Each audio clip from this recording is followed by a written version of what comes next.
cái chầu nhớ là đủ rồi trong phu xã đá sông huyện để bên ông nữa trong các thánh đình cậu lúc nào tới giờ nó xếp lâu để đủ rồi trong phu nó cho luôn cao nó lấy cu chỉnh phố bó lọ dậy từ thia cái cứ tích cứng bà nó lấy cu lên nữa thay lấy nạp phố tua xứ nữa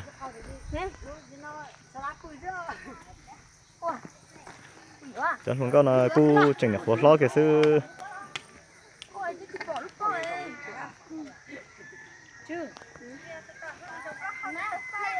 bó vào đây nè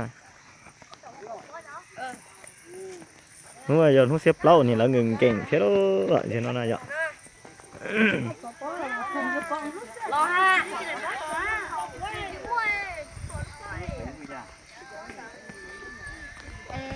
san liệt sinh nó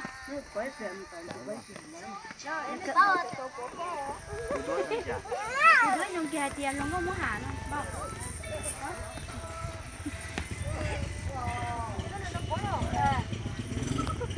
sáng nó chăn đua chỉ cú họ đồn tổng hay là nho sáng này nó lại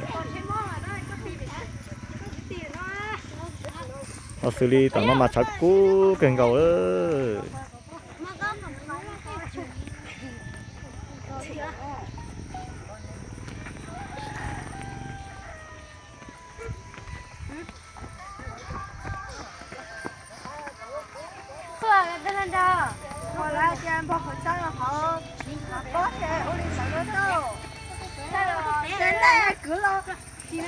Đến nó phải sắp quá nữa đó, mới tận đây là. Ở quê, đây không phải tận mỏ.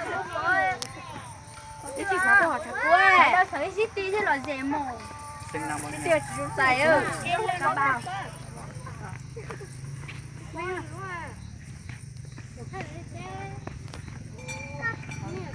nó đọc huyền nha.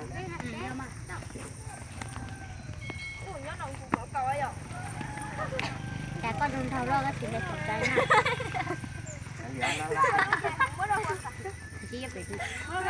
Chị bây giờ nó sơn, chị bị tụi không chị rồi. Nhìn này chân nhớ à? Tiếc thì đâu có tôi đâu có rồi. Bữa nay đâu có chúng tôi chiếc tàu mà nó. Đây thấy không? Chị không? Em lấy ít tàu mua. Mua không có một kia đi á. Hai cái tiền.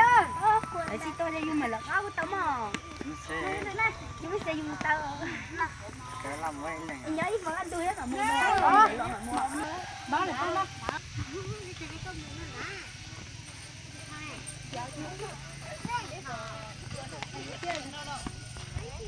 Đó lấy tươi là hai cái.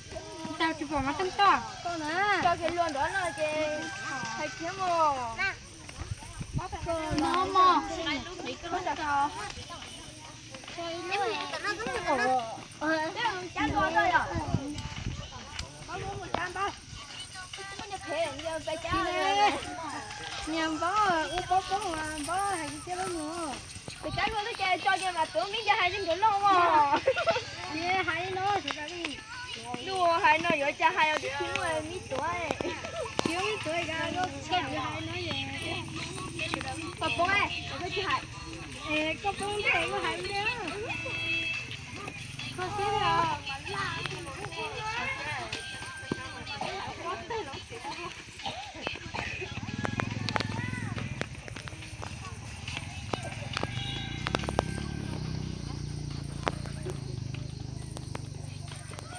chẳng đâu cũng cái đó thay chỉ bỏ chân kia theo luôn giờ cho tao sai nó xuyên để theo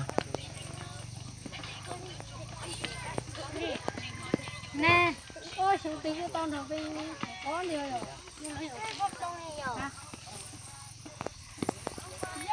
Qua con nó chạy tao qua nó. Nó muốn luôn hay gì vậy?